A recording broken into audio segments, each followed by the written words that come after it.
लंबे समय तक अस्थमा के इनहेलर्स यूज़ करना क्या सेफ़ है? अस्थमा वैसे तो बच्चों की बीमारी है और बहुत सारे केसेस में बच्चे इसको लंबे समय तक इनहेलर्स को यूज़ करवाया उनको जाता है। क्या ये उनके लिए सेफ़ है और क्या उनको लॉन्ग टर्म इसे यूज़ करने से कोई सिग्निफिकेंट हेल्थ रिलेटेड प्रॉब्लम्स हो सकती है? आज इस पर बात करेंगे क्योंकि ऑब्वियसली स्टेरॉइड वाले जो इनहेलर्स होते हैं वो लंबे समय तक यूज़ करना बहुत सेफ़ नहीं माना जाता है, पर क्या-क्या इसके सिग्निफिकेंट साइड इफ़ेक्ट्स हैं, इसको जानना और समझना ज़रूरी है ताकि आप इसकी रिक्वायरमेंट और उसके यूज़ को डॉक्टर के साथ डिस्कस कर सकें। क्योंकि कई बार क्या होता है डॉक्टर्स उसको ज़्यादा यूज़ करवाते हैं, ओवर यूज़ कराते हैं, इनफैक्ट कई बार बिना उसके काम चल भी सकता है तो भी यूज़ करवाते हैं, जिसको पेशेंट के लिए लॉन्ग टर्म हेल्थ हैज़र्ड की तरह देखा जा सकता है। तो आपको अगर ज़रूरत है तो ही अस्थमा के इनहेलर्स को या खासकर स्टेरॉइड इनहेलर्स को यूज़ करना चाहिए, नहीं तो नहीं। तो ये साइड इफ़ेक्ट को समझना आवश्यक है, इसलिए आज इसे डिस्कस करेंगे। टॉपिक पर जाने से पहले जो लोग हमारे चैनल पर नए हैं उन्हें रिकमेंड करूँगा कि चैनल को सब्सक्राइब करें, वीडियोस को लाइक करें, शेयर करें, फॉलो करें, कमेंट करें, पूरा देखें।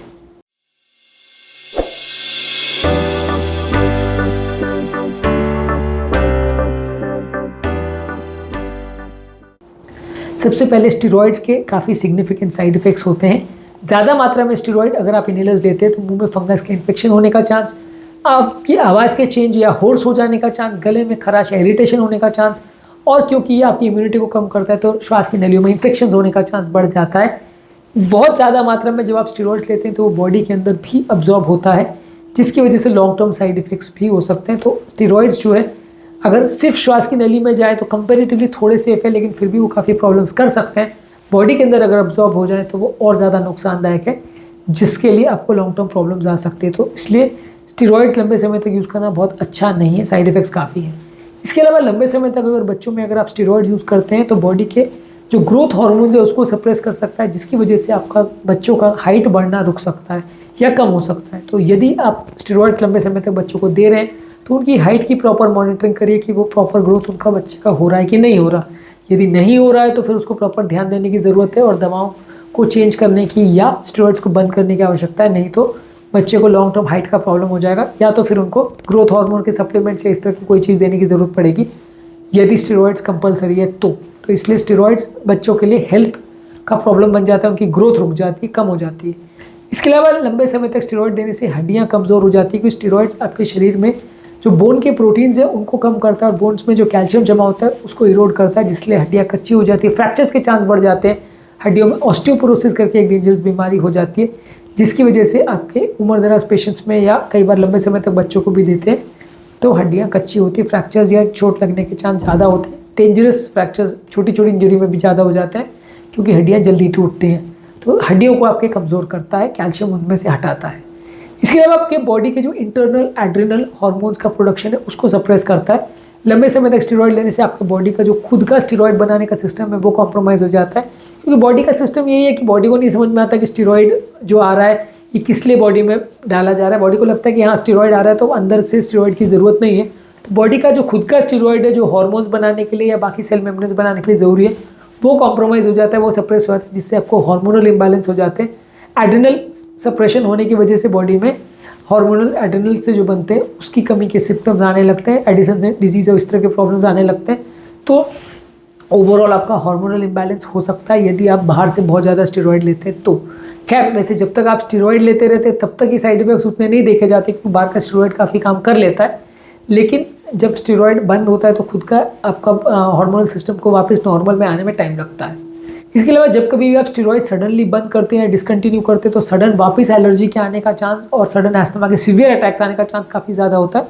बॉडी एक तरह से इस पर डिपेंडेंट हो जाती है और जब आपके बॉडी से स्टेरॉइड सडनली हटता है तो बॉडी सडन इन्फ्लेमेशन आने लगता है, बॉडी में सूजन आने लगती है, जिसकी वजह से सडन सीवियर अस्थमा के अटैक्स आने लगते हैं और आपको बीमारी कंट्रोल करना मुश्किल पड़ता है। बॉडी एक तरह से स्टेरॉइड डिपेंडेंट हो जाती है कि इसको बंद करना एक तरह से मुश्किल हो जाता है। डॉक्टर्स भी जब वापस अस्थमा बढ़ने लगते तो फिर कंटिन्यू करने को मजबूर हो जाते हैं।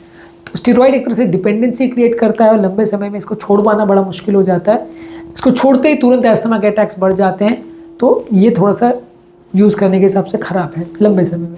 इसके अलावा स्टेरॉइड्स के अलावा जो लंबे समय तक आप बीटा अगोनिस्ट या दूसरे इनहेलर्स भी यूज़ करते हैं वो भी आपकी श्वास की नलियों के लिए अच्छे नहीं है, क्योंकि वैसे तो नलियों को डायलेट करते हैं लेकिन लंबे समय में आपकी नलियों के इंटरनल रिसेप्टर्स को डीएक्टिवेट कर देते हैं, जिसकी वजह से उनका नलियों का वापस कंस्ट्रक्शन होना चालू हो जाता है और नलियाँ प्रॉपर काम नहीं कर पाती है। तो ये नलियों को भी बहुत लंबे समय तक देने से उल्टा नलियाँ डायलेट होने के बदले और सिकुड़ जाती हैं।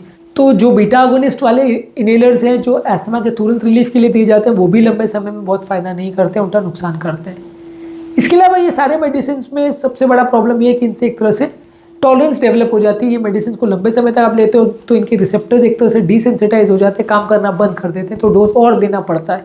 बहुत सारे बॉडी के मेडिसिन में ये सिस्टम होता है कि जब आप उनको देना चालू करते हो तो ये मेडिसिन जो है आपके बॉडी में उस टॉलरेंस लेवल डेवलप कर देते हैं, तो ज़्यादा डोज की ज़रूरत पड़ती है। जो डोज से आपको पहले बॉडी काम चला रही थी वो डोज से काम नहीं हो पाता है और फिर आपको और ज़्यादा डोज देने की ज़रूरत पड़ती है, जो कि आपकी हेल्थ को बिगाड़ता है। तो इसलिए ज़्यादा मात्रा में दवाइयों की आवश्यकता पड़ती है और जितनी ज़्यादा मात्रा में दवा लेंगे उतना साइड इफेक्ट्स बढ़ जाएगा, तो इसलिए टॉलरेंस होने लगता है दवाई को। ये एक इंपॉर्टेंट दूसरा इशू। इसके अलावा लंबे समय तक स्टीरॉयड वाले इनहेलर्स या टैबलेट्स लेने से आंखों का अंदर का प्रेशर बढ़ जाता है, जिसे ग्लोकोमा बोलते हैं, और आंखों में मोतियाबिंद की प्रॉब्लम हो जाती है, यानी लेंस हार्ट का खराब हो जाता है, जिसे कैटरैक्ट बोलते हैं। तो ये दोनों ही अपने आप में काफ़ी डेंजरस प्रॉब्लम्स है जो आंखों के ऑपरेशंस वगैरह नेसेसरी लोगों को करने पड़ते हैं, जिसकी वजह से तो हाई डोज अगर आप स्टीरॉयड लोगे तो इसमें ये बड़ा प्रॉब्लम हो जाता है कि लोगों का आंखों में प्रॉब्लम्स देखी जा सकती है।